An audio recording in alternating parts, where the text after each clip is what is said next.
Oke, kita lanjut ke part 3. Kali ini kita akan menggunakan ATF changer ini untuk penggantian oli matic ya. Bagaimana prosedurnya? Yang pertama tentu kita menghubungkan probe ke baterai ya.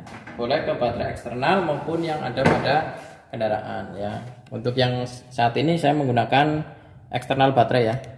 Jadi baterai yang sudah di luar, tetapi untuk lebih nyamannya, lebih safety-nya sebenarnya menggunakan baterai yang ada pada kendaraan. Untuk menghindari apa? Menghindari adanya drop ya, drop tegangan akibat kapasitas pada baterai yang eksternal itu habis. Nanti proses cleaningnya tidak maksimal atau oil change-nya kurang maksimal. Ketika kita menggunakan baterai pada mobil, tentu akan lebih maksimal. Kenapa? Karena kan nanti posisi mesin hidup, baterai selalu terisi oleh sistem pengisian, sehingga kemungkinan baterai drop itu sangat kecil. Oke, yang pertama kita isi dulu olinya ya. Kita lihat indikator ini sudah menyala, sudah siap untuk digunakan. Kemudian kita isi oli dari filler cap ya. Kita isi olinya dulu dari filler cap yang ini. Kita masukkan sesuai dengan tipenya. Kali ini saya menggunakan Dextron 3 ya.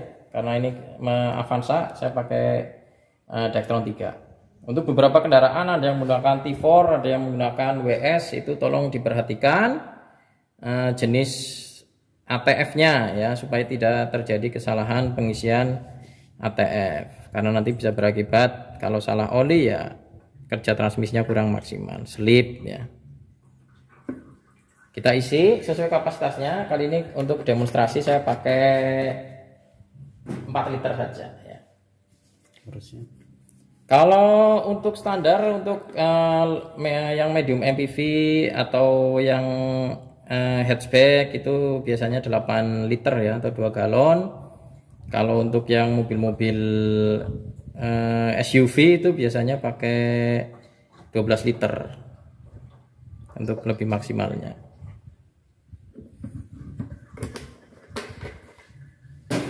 Ini kita isikan ya.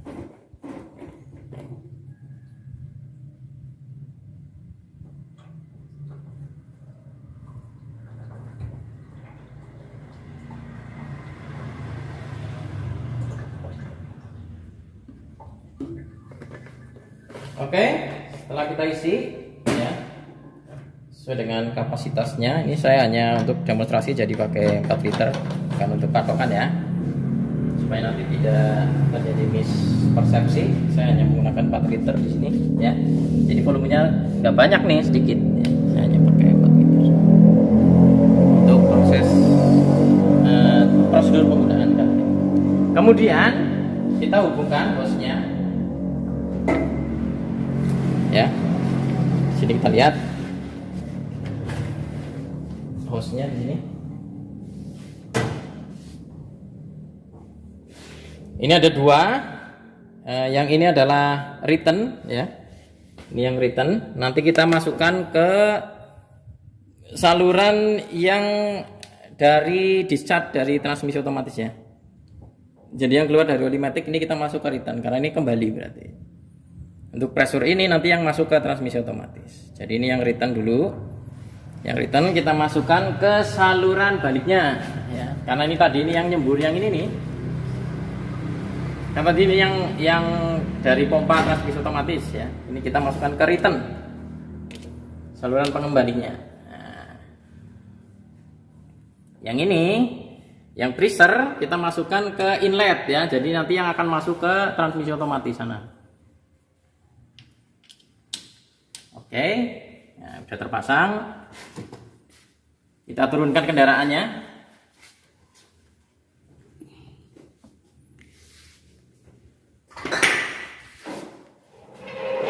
Dimulai. Oke, kemudian kita hidupkan pompa di sini. Ya, kita hidupkan pompanya. Kemudian untuk ininya kita putar ke recycle. Satu lagi ke freezer ya. Kembali kita hidupkan. Oke.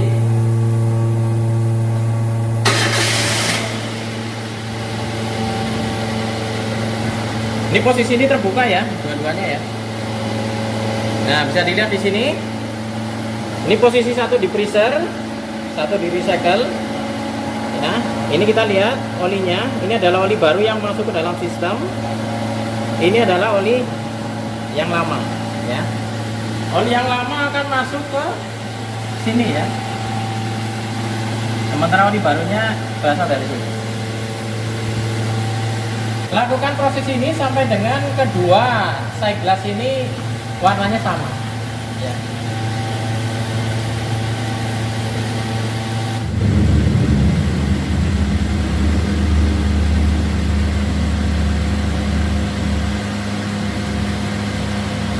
Oke, lakukan sampai dengan oli pada new oil ini habis, ya. Dan sampai pada warna pada kedua indikator ini sama. Kalau ini udah sama warnanya jernih, berarti proses cleaning sudah. Oke, setelah tadi kita melakukan proses cleaning dengan menggunakan ATF changer, ya, pastikan bahwa new oil dan old oilnya sudah sama warnanya dan volume yang masuk dan keluar sudah sama. Untuk memastikan boleh ngecek pada dipstick transmisi otomatis untuk memastikan volume sudah cukup yang masuk ke dalam transmisi otomatis, ya. Setelah itu kita selesaikan ini, kita lepaskan kembali konektornya, ya, karena proses penggantian sudah selesai. Tentu ini harus kita lepas.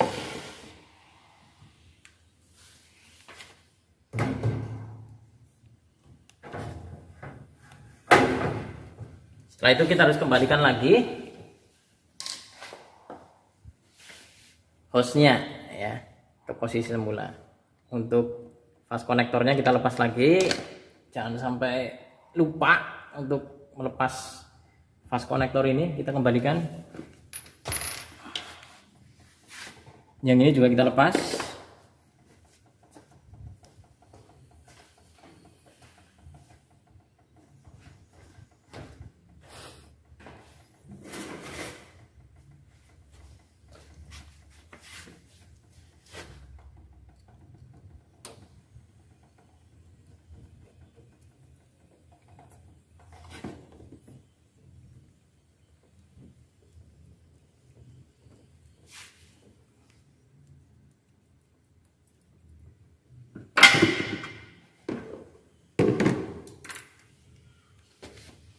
Kita pasangkan kembali.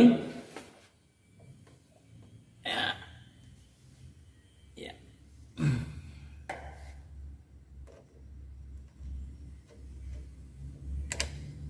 Jangan lupa klemnya kita kencangkan lagi. Kembalikan posisi semula klemnya.